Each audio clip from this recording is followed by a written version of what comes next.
El remate, con Miguel Ángel González Suárez.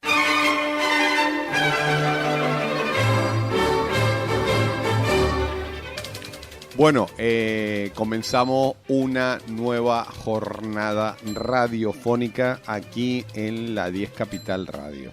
Y ya saben que nos encanta en el día de hoy, que por cierto hoy se cumplen 10 años del Brexit, que después hablaremos, en el día de hoy irnos hacia atrás porque la memoria social, la memoria de la ciudadanía, casi ni me sale, no llega más allá de los 15 días. Nosotros nos vamos a ir hace un año, y hace un año, un día de hoy, Trump entra en la guerra contra Irán. Acuérdense, hace un año Estados Unidos arrasa las 3 principales bases nucleares. ¿Se acuerdan cómo empezó todo esto en Irán? Pero llevamos ya un año, aunque parezca mentira.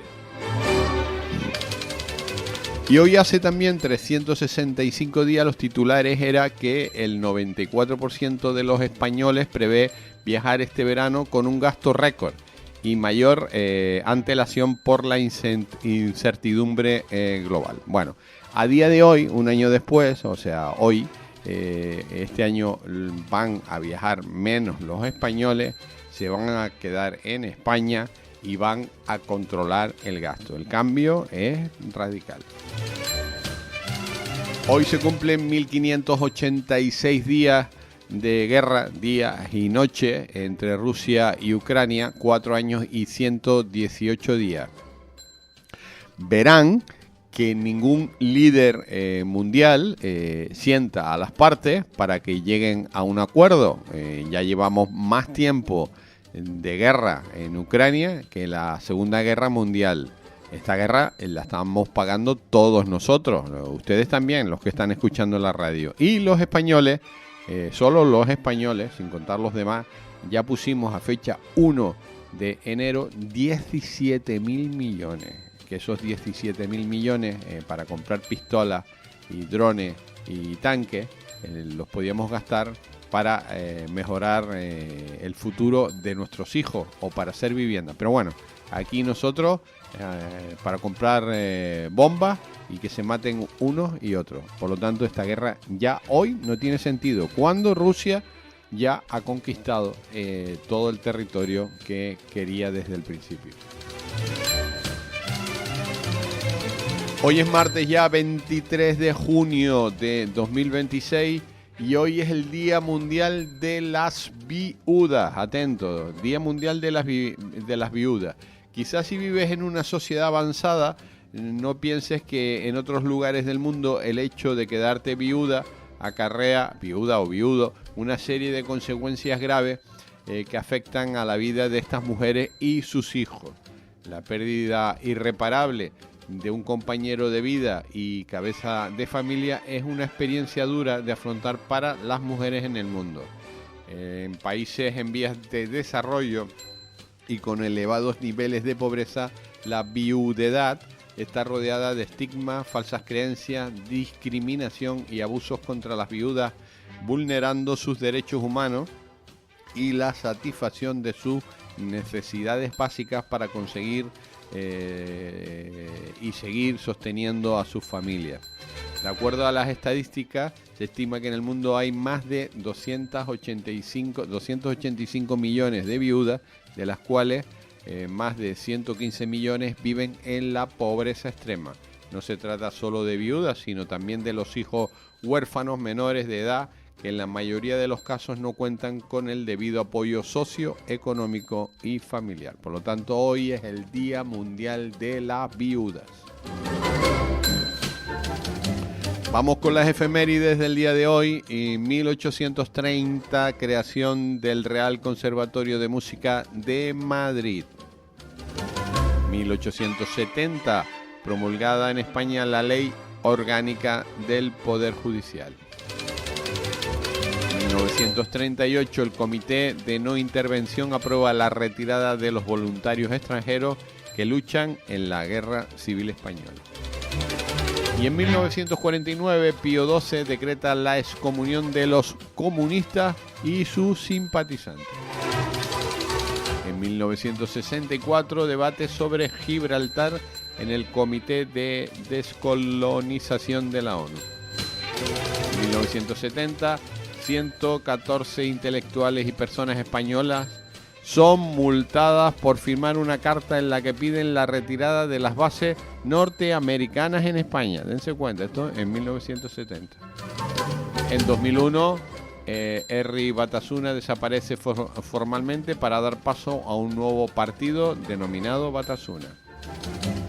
Y un día como hoy, por lo tanto se cumplen 10 años, en 2016, Reino Unido decide salir de la Unión Europea después de apoyarlo un 52% de la población en un referéndum histórico. 10 años después están totalmente arrepentidos.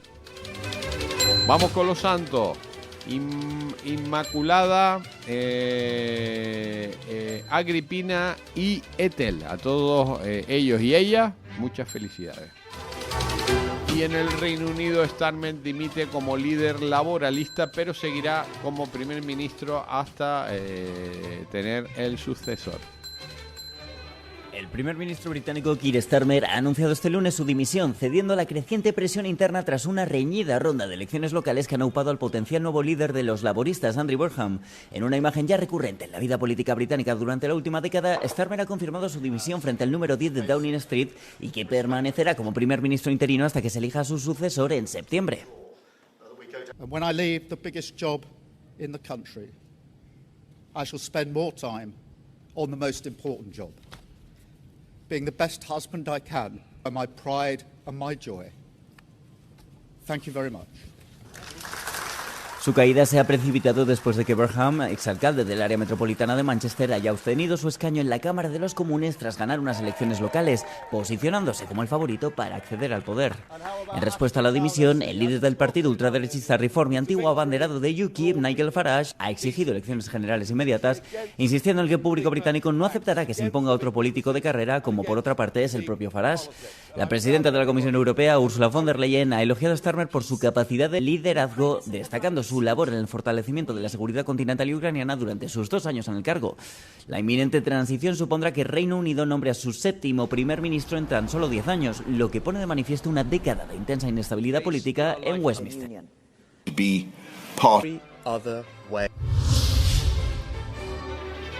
Bueno, en el Reino Unido, con el nuevo 7 primeros ministros. 7 primeros ministros en 10 años. Imagínense la inestabilidad política que hay en el Reino Unido, para que vean que el mundo está loco, pero loco. Y la Unión Europea reconsidera la cumbre con el Reino Unido tras la dimisión de Starmer. La celebración de la cumbre entre la Unión Europea y el Reino Unido, prevista para el 22 de julio, parece cada vez más dudosa después de que el primer ministro británico Keir Starmer anunciara su dimisión el lunes. Bruselas ha confirmado que se están reevaluando los planes. On the question of the EU-UK summit, against the announcement this morning of last week, and we will take it from here. Restablecer los lazos con la UE tras el Brexit era una prioridad para el gobierno de Starmer, que estaba cerca de cerrar acuerdos sobre comercio, energía y movilidad juvenil antes de la cumbre de julio, la segunda de este tipo. En una comparecencia ante el 10 de Downing Street el lunes, Starmer presentó un calendario para su salida que contempla la llegada de un nuevo primer ministro como muy tarde en septiembre. Sin embargo, cobra fuerza la posibilidad de que Andy Burnham, exalcalde del Gran Manchester y favorito para sucederle, asuma el cargo a mediados de julio. Bueno, y quédense con este nombre, Abelardo de la Espriella, el tigre que empezó como abogado y soñó con ser presidente. ¡Colombia! ¡Aquí está tu presidente! En un discurso de 45 minutos desde la ciudad caribeña de Barranquilla, donde reside, el Tigre, un apodo que él mismo utiliza, ha asegurado que no habrá revanchas y que va a ser el presidente de todos los colombianos. No habrá vencedores ni vencidos. De la Espriella ha hablado desde una cabina blindada con una escenografía más parecida a la de un macroconcierto con miles de personas. Sus seguidores han salido también a celebrar en las calles de Bogotá. Estábamos con un yugo que no se imaginan. Más guerrilla en este país. Mano dura la guerrilla. Abelardo de la Espriella, un abogado y empresario sin experiencia política, ha ganado las elecciones en Colombia con un discurso de mano dura frente a la violencia y la inseguridad. Ha ganado por un escaso margen a su rival Iván Cepeda, quien ha dicho que va a impugnar más de 30.000 mesas electorales. De la Espriella ha sido ya felicitado por líderes como Milei, Meloni, Marco Rubio, el hijo de Bolsonaro y el propio Trump, que le ha invitado ya a la Casa Blanca. Y en nuestro país llegó la sentencia que tanto estábamos esperando y ha sido dura. El Supremo condena a Ábalos a 24 años de cárcel y a Koldo a 19 solo por la trama de las mascarillas. Recuerden que vienen más juicios, ¿eh? El Tribunal Supremo ha condenado al exministro de Transportes José Luis Ábalos a 24 años de prisión por corrupción. Ábalos fue declarado culpable de delitos que incluyen participación en una organización criminal, corrupción, malversación de fondos públicos y tráfico de influencias. El tribunal también condenó a su exasesor Koldo García a 19 años. Los dos hombres fueron acusados de haber recibido sobornos por la adjudicación de contratos públicos millonarios para suministros médicos como mascarillas durante la pandemia de COVID-19. El Supremo también condenó al empresario Víctor de Aldama a 4 años y medio, pero la pena queda condicionada a que no vuelva a delinquir. El fallo supone un duro golpe político para el presidente Pedro Sánchez, quien se enfrenta a una creciente presión de la oposición por las investigaciones de corrupción que involucran a figuras actuales y antiguas vinculadas a su círculo político y personal. Se trata de la primera condena firme de gran envergadura contra un antiguo alto cargo del gobierno de Sánchez. Y el gobierno ve desproporcionado o desproporción entre la condena impuesta a Ábalos y a Koldo y al comisionista Aldama, que no va a ir a la cárcel. A Sánchez la sentencia le ha pillado en un acto, pero no ha hablado del tema. La línea oficial de Moncloa es que condenan comportamientos como el del exministro. Pero en el Gobierno y en el PSOE consideran la sentencia desproporcionada. Hay estupor y malestar por la suspensión de la pena a Aldama. Creen que manda un mensaje a otros implicados en causas judiciales como Leire Díez o Julio Martínez en la investigación a Zapatero. El más contundente, Óscar Puente, primero en redes sociales y después ante los medios.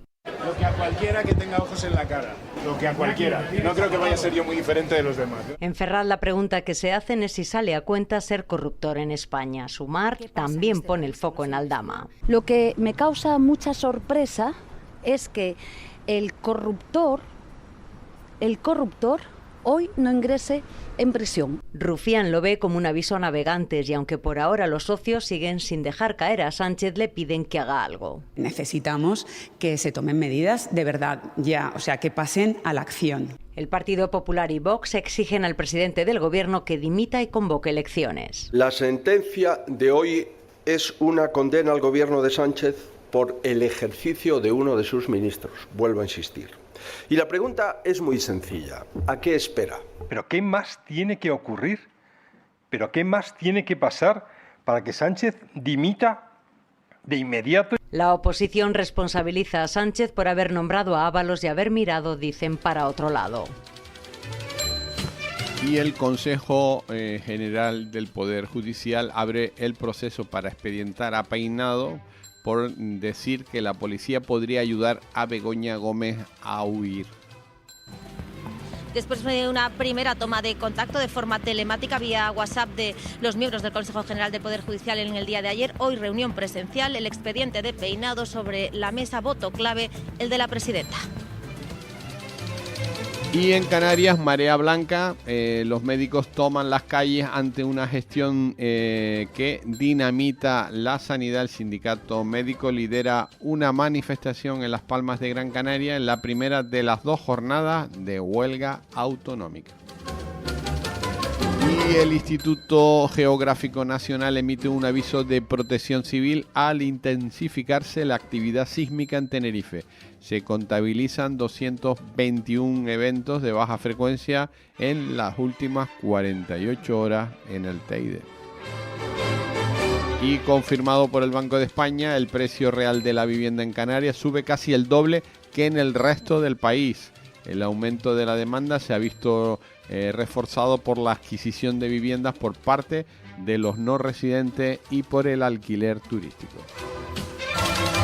Y Canarias, atento, encabeza el ranking nacional de despidos. 2.634 denuncias en 3 meses. Los procedimientos especiales de microempresas crecieron un 10% en las islas en el primer trimestre del 2026. Terminamos con una nota musical y hoy 23 de junio, pero de 1969, por lo tanto es su cumpleaños. Muchas felicidades a Noah, que es una cantante israelí que, bueno, que canta este tema tan conocido y que es la banda sonora de uno de nuestros programas, La Caja de Pandora. Smile, no matter what they tell you. Don't listen to a word they say, 'cause life is beautiful that way. Tears, a tidal wave of tears. Light that slowly disappears.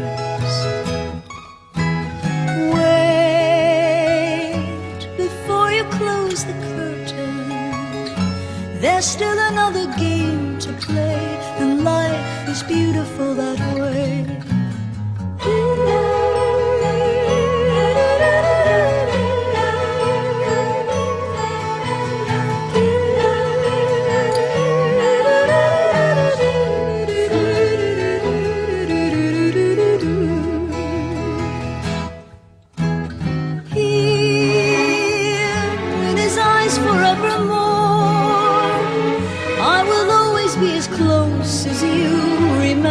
From before. Now that you're out there on your own, remember what is real and what we dream is love alone. Keep the laughter in your eyes. Soon your long-awaited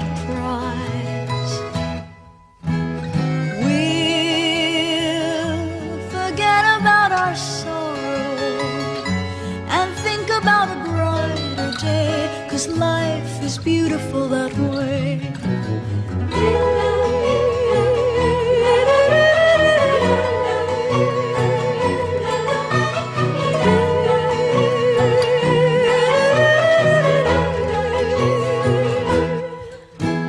We'll forget about our sorrow and think about a brighter day, 'cause life is beautiful that way.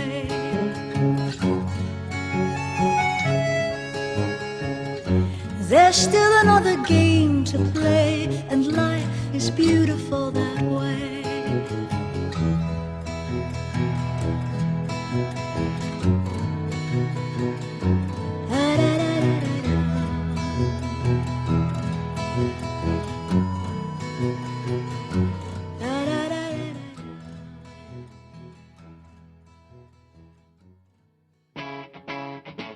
Capital Radio.